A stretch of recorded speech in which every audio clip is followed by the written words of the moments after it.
Hey, it is your buddy, Peace and Harmony, with you here today.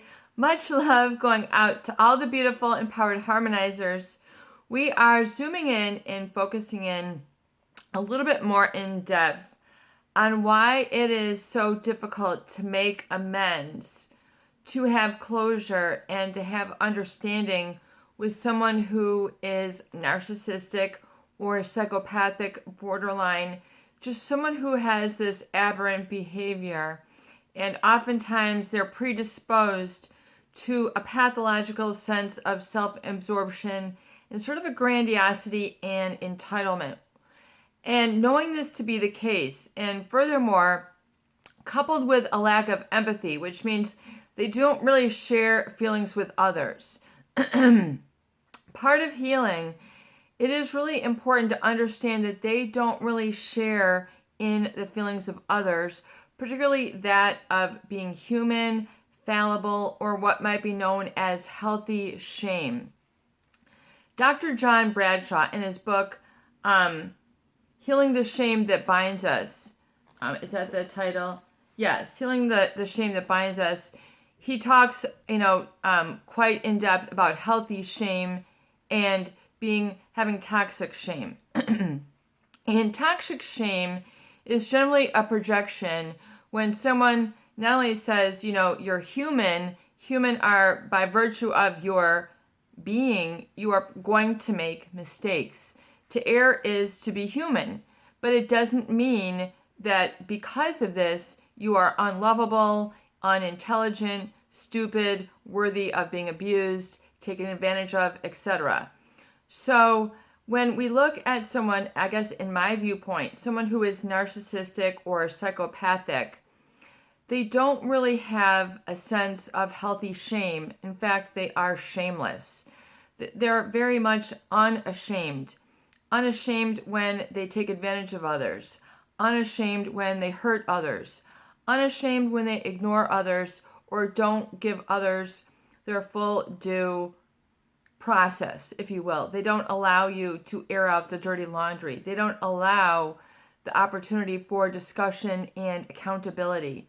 They don't allow the opportunity then to have that open channel of communication, and therefore there is really not a coming to terms, coming together, or making amends with these types of individuals, because they are, in my viewpoint, in a state of denial. They are in denial that they can perhaps have mistreated you.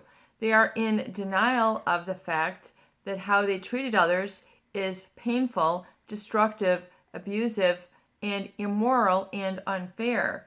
In fact, when we talk about relationship issues with those individuals who are psychopathic and evidence a high degree of psychopathy, it almost gets to the degree of we need to report this. We need to, get protection here. We need a restraining order. We need to develop a zero tolerance in a strategy, in a plan. Whether, your boundaries are being violated, you're told pathological lies, it's interfering with your life, your finances, your employment, how you're raising your family, and furthermore, how you're conducting yourself, how you're conducting your own personal business, and ultimately it's taxing and toll on your health. So the narcissist and the psychopath, in my viewpoint, they're really lacking this healthy shame. They're not gonna, say, that was rude of me. I apologize, I was a jerk. I apologize, that was unfair. I see where you're coming from. I will, in turn, then stop that behavior. For, usually when you challenge these types of individuals, they'll then erupt in what is known as narcissistic or psychopathic rage, which means they're just sort of having the equivalent of the 3-year-old temper tantrum, on the floor, banging their hands and knees and crying. And basically their ears are plugged. They are not listening. It is a one-directional relationship. And this can weigh very heavy on people. It can cause a very heavy heart when you're, interacting and having a relationship or trying to come to terms with someone who is shameless, when they have no sense of human dignity, they have no sense of fallibility. They feel that they are perfect. And to a degree, a narcissist and a psychopath can come across as either, particularly the psychopath can come across as extremely perfect. Nothing ever seems to go wrong. They never seem to be upset. They never seem to be burdened. They never, lose it. They're just sort of, like a well-oiled machine. They just seem to just be flawless. They just seem to be like unaffected. They don't even dust themselves off. They don't feel a sense, they're impervious oftentimes to pain. They can have a very high threshold to pain. And in fact, they enjoy the sort of cat and mouse race. You're trying to follow them, keep tabs, make an emotional balance and have a coming to terms, coming to heart, having a toe-to-toe discussion. And oftentimes they're very cool, calm, collected, unaffected, and unaccountable. They do not feel in their heart of heart, in their deepest sense, that they have made any mistakes. They don't feel that them taking advantage of others is a problem. They don't feel that destroying others or ruining their happiness, their business, their family, their weekend, a problem. It's a non-issue. They don't get caught up. This is not a snag for them. They don't get rattled. In fact, they will repeat the same error again and again and again. The lying, the cheating, whatever it is going to continue. It's just how these people are. It has nothing to do with you. You didn't cause them to go astray. You didn't disturb them. You're not too needy. You're not too demanding. You're not too sensitive. You basically have a gut feeling that has been mounting up, and it has a snowball effect when you begin to really say, you know what? Something is going on here, and you are then holding them accountable. And oftentimes people who are in relationships with these people, they're kind of in that fog, that cloud, that cocoon, that insulation, where they're used to not seeing the red flags. These people can be very great deceivers and great at covering up the red flags, to go unnoticed. These people take great pride in this. They take great panache. I mean, they're polishing their fingers over this. They think that they're, so good. In fact, other people might then compliment them on how they pulled through things. Other people then might admire them and have this real unique unicorn respect for them because they're so unaffected. They don't feel a need to make amends. In fact, the psychopath, because by virtue of their wiring and how they are, processing things, they don't, not only do they not have a problem, but oftentimes they feel that they are superior or better than, genetically, and view others as less fortunate, stupid, unintelligent. And even the people that they marry, they work with closely, they tend to view that others, quote unquote, who are not psychopathy individuals are, they're just the quote unquote dumber. They're just, they're naive, they're green. And so oftentimes you'll see them treating people in a very imbecilic or childlike manner, sort of regressing people, baby talk, the coddling behavior, creating that and fostering that dependency, doing things like that people don't do anymore, like opening up doors for others, carrying their groceries, filling up their gas tank, all that sort of, coddling behavior, which of course is a lovely thing, but the psychopath will take advantage of that need in others and exploit others. And so oftentimes, and also the narcissist, and people wonder, why do I lap the two together? It's because I feel that those individuals who have suffered at the hands of these people and have been taken advantage of or exploited, they share a similar experience. It is a spectrum. Now, when you're dealing with someone who is psychopathic, it's narcissistic abuse on steroids. It's just what it is. It's just even worse. But there's a similar trait, I feel, in this sort of the feeling that the narcissist is perfect, that they feel that they haven't done anything wrong. And oftentimes it's very difficult then to see progress with these individuals, to see change with these peoples, to see, a promising things will get better, because they don't feel that they are imperfect in any other way, and they don't like to be challenged.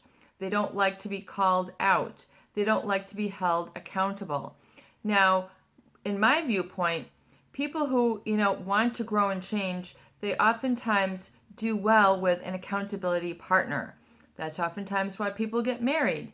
That's oftentimes why people team up at their work. That's oftentimes why people have shared organizations. Alcoholics Anonymous, let me keep you accountable. Don't fall off the wagon. Don't take the drink.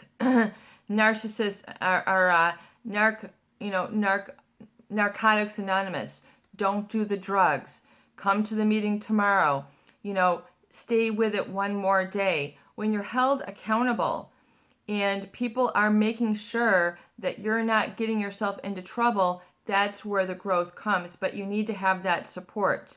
And I hope that that's what this channel is a forum to helping provide you, is an accountability partner for your wellness, for your journey, for your path, for the decisions that you make today, for the emotions that you feel today, and for the terms that you understand, grasp, and apply and digest and get a good working, functional strategy moving forward. In other words, your accountability partner.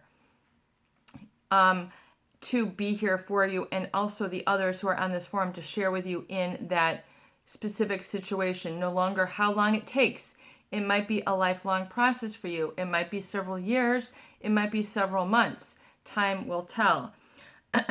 But to understand, oftentimes, is that people then oftentimes struggle to make amends with these people. They might be married, again, business partners, neighbors, siblings, etc., engaged to be married, or having several years in relationship with these people, i.e. time investment, and they want to make amends. They want things to change. But it's very difficult if a narcissist does not feel that they need to change. And so they might tell you what you want to hear. The psychopath will unequivocally profess to you that they will tell you what you want to hear. Even if it makes you making large decisions that impact your life, if they want to tell you, yes, we're going to get married, yes, we're going to have kids, yes, we're going to have a puppy, yes, we're going to go to Hawaii, they'll tell you what you want to hear. They'll unequivocally tell you and have no remorse or regret with having empty words. They have no problem with eventually, what is called, exposing them. They might come to you and say, just while you're having breakfast, we're not having kids, right? There is no puppy, right? I mean, they might just say in a very strange tone, I love you, right? And then that person will not feel that they are loved, but they will say, yeah, I know you love me. So oftentimes people will then go through the relationship and just truly not feel loved. They will feel, that there's sort of something missing from the relationship. And then people will go through weeks, months, years, not knowing quite what is off. However, because they don't know what's off, they just sort of let it continue. And there isn't making amends, but they can't articulate it. It's a puzzle. it's confusing. And then they will furthermore struggle and put it on themselves to rectify and clarify the situation. If only I'm nicer, maybe I'm too sensitive, maybe I'm too this, they tend to take all the blame on, even though they don't recognize and verbalize that as such. But they oftentimes then struggle and then, furthermore do the cover-up work or the enabling of the narcissist. Not caring that they don't respond, not caring that they're not there this weekend, not caring that, that they're being violated or being hyper aroused. This becomes, kind of a new cycle that they are going on. And people then interpret it either as exciting, as this is a fairy tale relationship. That's very common.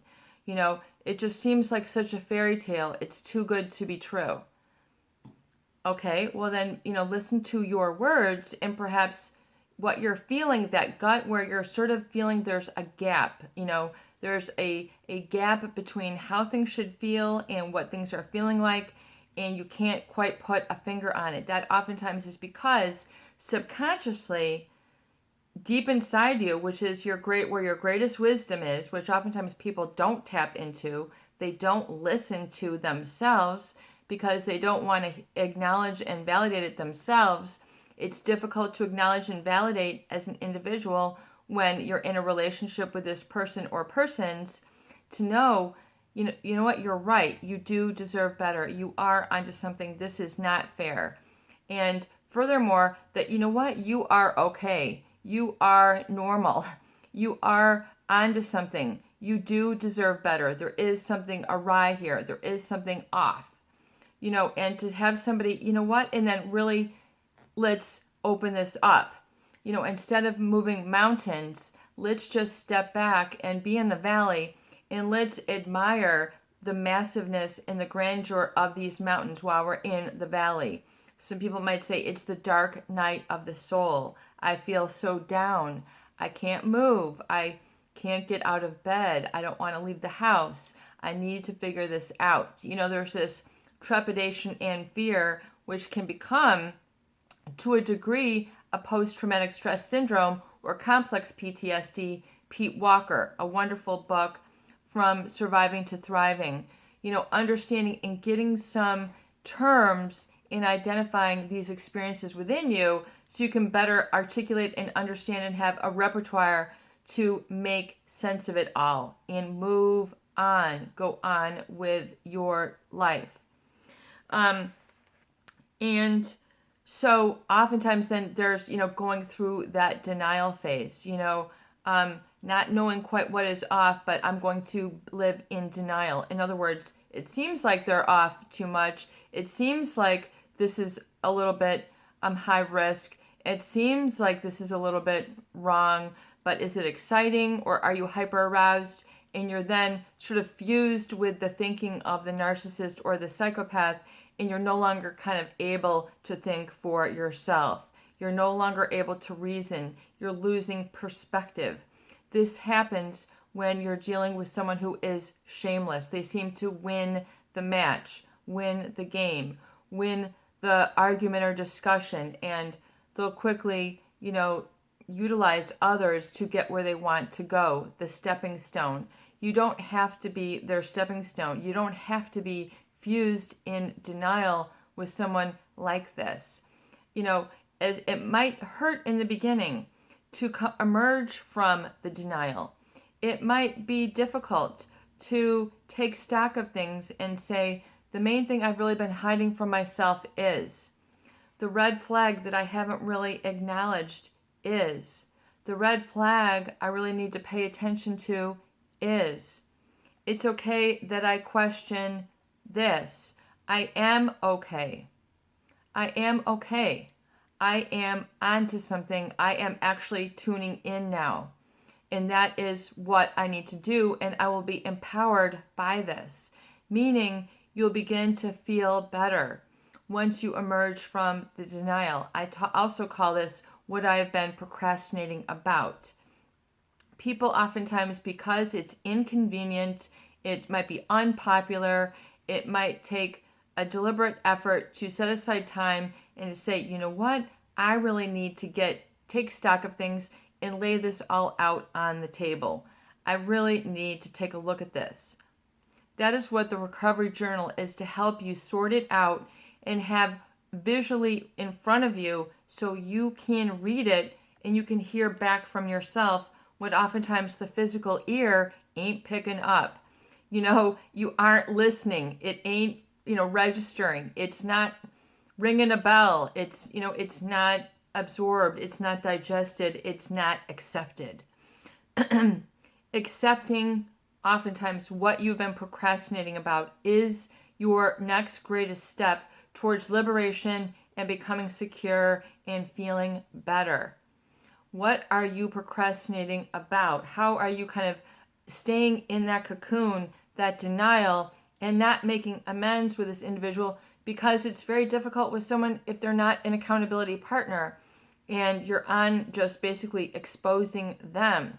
Usually those relationships do not ever come to closure until you have some coming to terms or exposing them. Here's the other woman, here's the other man, da da da da da. So allow their unaccountability to be. Allow them to be who they are.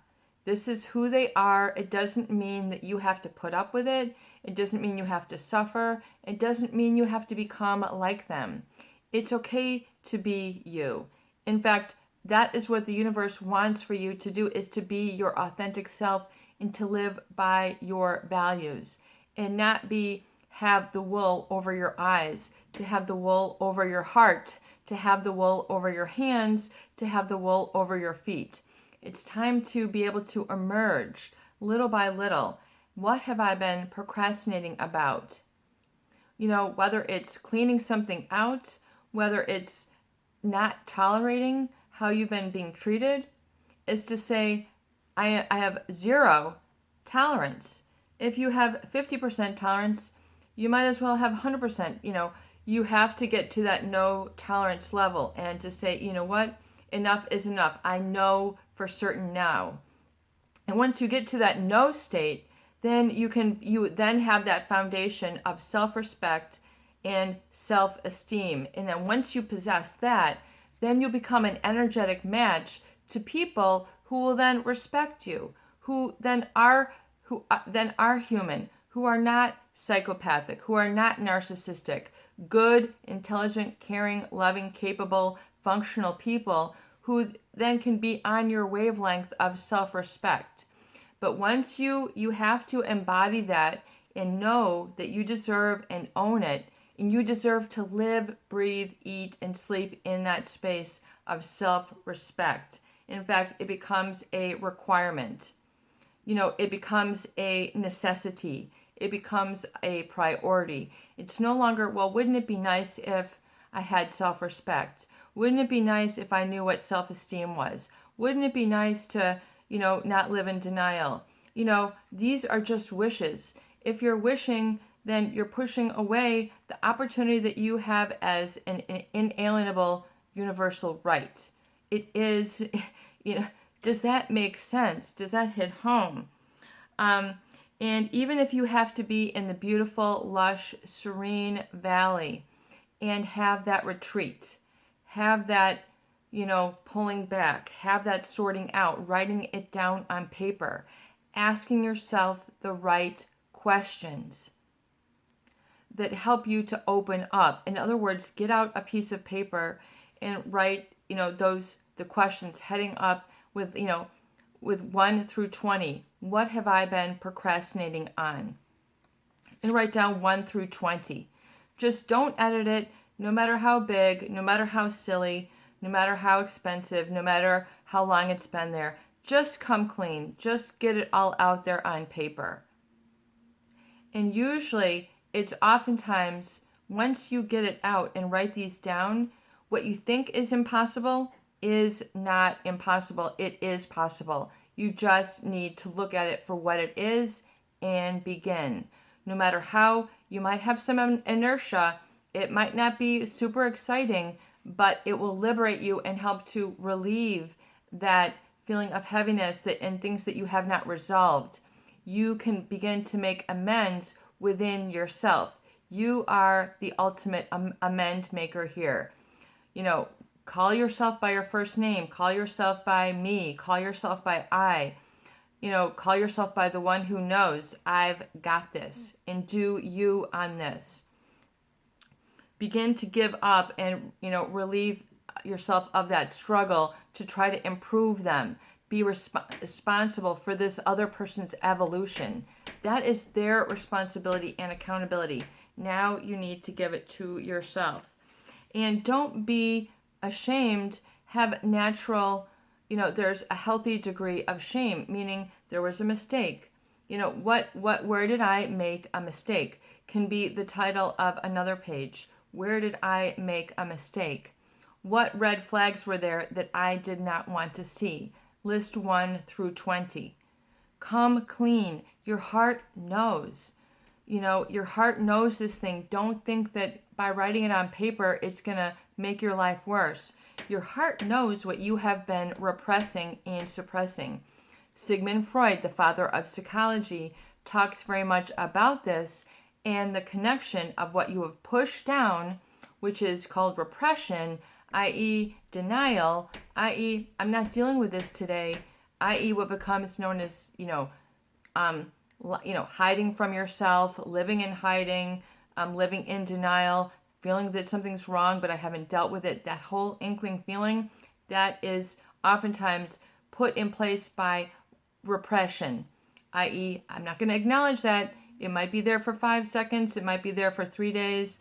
I'm just going to pretend that didn't happen, or I'm going to forgive the narcissist. I'm going to enable the psychopath, whatever it is. That is then connected to what Sigmund Freud calls as defense mechanisms, or what we might call coping. I am coping with this. I am coping, I'm coping with this situation.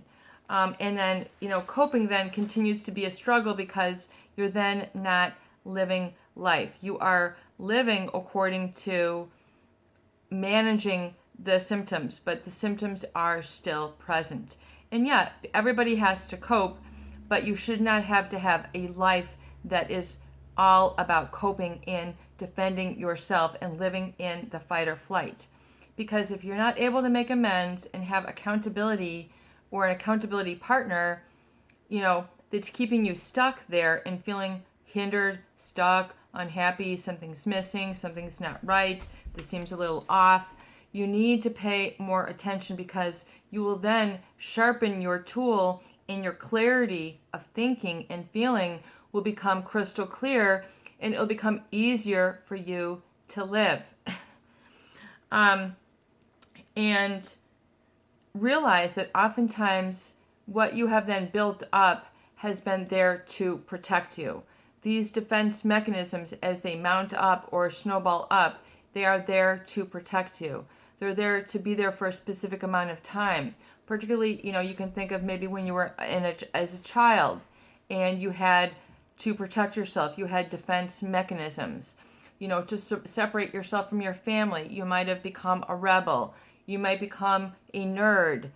You might become, a working person very young in order to protect yourself from poverty or, drug addiction in your family or a lot of fighting. So you had to develop defense mechanisms. People running around with a wrong crowd, a defense mechanism. This ain't me, but I'm in the wrong group. Those are defense mechanisms. The people who are truly homosexual, who get married, homosexual, who then get married as, a decoy or as a buffer or, a defense mechanism from coming out or what have you. That is very, very sad if people just can't live their life and it's always a struggle and you're always coping. So once you understand that if you hold yourself accountable and work through some of these statements and get it out on paper so you can see it what it is, and it is doable. You are enough. You can do this. You can handle it. trust me when I say that, and you can clear away these issues, whether it's clearing out a garage, clearing out an office, clearing out, your thoughts from just ruminating, whether it's moving, just saying, not today, I'm not going to continue relationships. It's better for me to just be at peace. It's a very big decision. Oftentimes it hurts, but that hurt is the beginning of your release and your liberation, and it will come together for you. Begin to then comfort yourself. Begin to be in the lush of the valley. Begin to, appreciate the protection that all these defense mechanisms, the mountains, that you need to move war like a protection, just like mountains protect people, indigenous people who live in the valleys of places. It is like a natural protector for you. And realize that you can then begin to move away from constantly coping. Yes, be aware of your situation, etc., but to stop the defense mechanisms, the over drinking, the overspending, the living a lie. All these things can change. You can do this, address it little by little, and it'll become lower, and then it'll become more, like a landscape that you enjoy living on emotionally. It's your buddy, Peace and Harmony, with you here today. I hope that these videos do help. Please share, please subscribe, and please donate for more great tools, videos, discussion, and support. And be strong. Make amends in with yourself, because oftentimes a battle with a narcissist, instead of it being external, it becomes an internal battle. That's really where the fight needs to be won. That's where you need to engender the solution and focus on the solution. Lift up that burden today. Don't allow yourself to be sort of asphyxiated and suffer and be suffocated. Open up those communication channels within yourself and to say, you know what, I'm gonna do this today. I'm gonna make it as easy, simple, and pleasurable as possible. I'm gonna put on nice music. I'm gonna reward myself for the actions taken. In other words, whether it's a nice meal, I call it a recovery gift. Give yourself a recovery gift, whether it's a book, a plant, a symbol, a poster, a picture. Give, a candle, something that is a reminder to yourself that you are on the right path now, and to follow through. Positive, orderly direction thinking, feeling, behaving, and doing. Once again, I call that pod thinking. You are like a pea in a pod within yourself.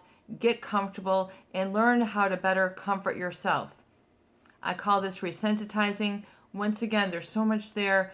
Make sure you reward yourself when you make great decisions, and you'll see that it can become less painful and more pleasurable moving forward to that good life.